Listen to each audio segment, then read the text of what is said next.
اللہ کے نبی کی بارگاہ میں چند صحابہ آئے، آ کر عرض کرنے لگے کہ یا رسول اللہ، ایک صحابی رسول ہے جو بستر مرگ پر ہے، نزا کی حالت میں ہے، یا رسول اللہ ہم کلمہ پڑھانے کی کوشش کر رہے ہیں لیکن وہ کلمہ نہیں پڑھ سکتے، وہ کلمہ نہیں پڑھ سکتے، ان کے منہ سے کلمہ جاری نہیں ہوتا۔ اللہ کے نبی علیہ الصلوۃ والسلام اپنی کملی کو کندھوں پر ڈالے، وہ صحابی رسول کے گھر پر گئے، جا کر ارشاد فرمایا کہ کلمہ پڑھو۔ وہ صحابی نے کہا کہ یا رسول اللہ کلمہ میری زبان پر نہیں آتا۔ کہا کہ اس سے پہلے پڑھا کرتے تھے؟ کہا کہ حضور خوب پڑھا کرتا تھا لیکن نزا کی حالت میں کلمہ مجھے نصیب نہیں ہوتا، نزا کی حالت میں کلمہ میرے لبوں سے نہیں نکلتا۔ اللہ کے نبی نے کہا کہ اس پڑوسیوں کے ساتھ کیا سلوک تھا؟ کہا یا رسول اللہ بہتر تھا۔ کہا کہ اس کا سلوک مسلمان بھائیوں کے ساتھ کیا تھا؟ کہا بہتر تھا۔ نماز، روزہ، حج و زکوٰۃ؟ کہا یا رسول اللہ سب کیا کرتا تھا۔ جب پوچھا گیا کہ والدہ کے ساتھ کیا سلوک تھا، والدہ کو بلایا گیا، کہا کہ تمہارے ساتھ اس کا سلوک کیا تھا؟ وہ کہنے لگی کہ یا رسول اللہ جب تک شادی نہیں ہوئی تھی یہ میری خدمت کیا کرتا تھا، لیکن شادی ہونے کے بعد اب اس نے اپنے گھر کو الگ بسا لیا اور مجھ کو تنہا چھوڑ دیا، میرا حق ادا نہیں کرتا۔ اللہ کے نبی علیہ السلام نے کہا کہ اسے معاف فرما دے، اسے معاف کر دیجئے۔ وظیفہ کہنے لگی یا رسول اللہ میں اسے ہرگز معاف نہیں کر سکتی۔ اب دیکھیے جو بستر پر پڑے ہوئے ہیں، جو نزا کی حالت میں ہیں، وہ اعلیٰ درجے کے مالک، وہ صحابی رسول ہے، وہ صحابی رسول ہے، وہ جس نے رسول کے پیچھے نمازیں پڑھی ہے، وہ جس نے رسول کے ساتھ حج و عمرے کیے ہیں، وہ جس نے رسول کا دیدار کیا ہے۔ اب ماں ناراض ہے، اللہ کے نبی کہہ رہے ہیں، اللہ کے نبی ارشاد فرما رہے ہیں کہ اے مائی تو اسے معاف کر دے۔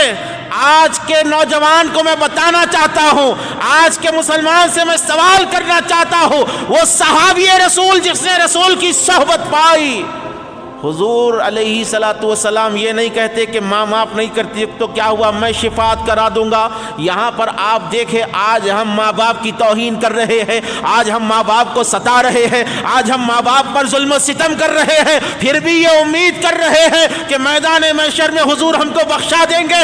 اگر کوئی یہ سوچ رہا ہے کہ میں ماں کو ستانے کے بعد، باپ کو ستانے کے بعد رسول علیہ الصلوۃ والسلام محشر میں میری شفاعت کریں گے تو وہ انسان جو ہے خطا پر ہے، اس کا عقیدہ صحیح نہیں ہے، اس کا نظریہ صحیح نہیں ہے۔ جس سے ماں باپ ناراض ہوتے ہیں اس سے اللہ ناراض ہوتا ہے، اللہ کے رسول ناراض ہوتے ہیں، حضور ناراض ہوتے ہیں اس سے۔ کہا کہ مائی معاف کر دے، کہا کہ حضور نہیں کروں گی۔ اللہ کے نبی نے کہا کہ لکڑیاں جمع کرو، لکڑیاں جمع کرو۔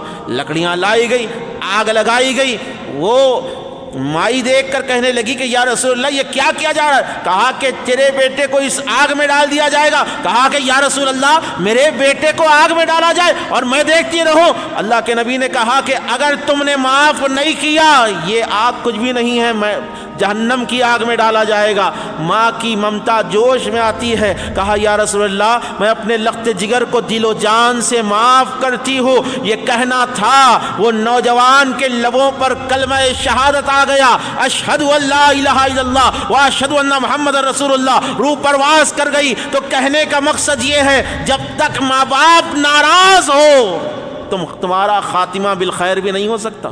تم کتنی بھی نمازیں پڑھ لو، تم کتنے بھی حج کر لو، تم کتنی بھی مسجدیں بنا لو، تم کتنے بھی مدرسوں کو چندہ دے دو، ماں ناراض ہے، باپ ناراض ہے تو اللہ تمہاری عبادتوں کو رد فرما دے گا۔